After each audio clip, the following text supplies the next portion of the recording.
Ito naman ang aming 4 types na uramaki or mixed sushimaki. Ang request nga ng aming customer ay no crab. Doon lang naman nagkakatalo yan without crab at no crab. Parang same lang yun At minsan sometimes with chicken manok na sahog.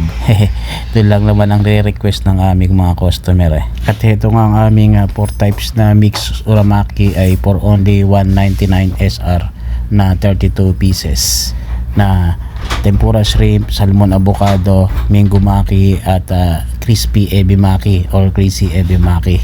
At depende pa rin sa request ng aming customer kung ano ang gusto nilang ilagay. Yun nga, na request na paulit-ulit. Special shoutout ko pala si Mami Melda na palagi nag-share ng aking mga vlog. Ingat po kayo dyan ni Daddy. Pasaan ba't magkikita-kita rin tayo sa final. I love you all, mama chup chup. Ingat po kayo dyan palagi. At yun nga, pagkatapos na namin i-roll to, syempre isa-serve na rin. Yun lang, salamat and God bless everyone. See you in my next vlog. Alright.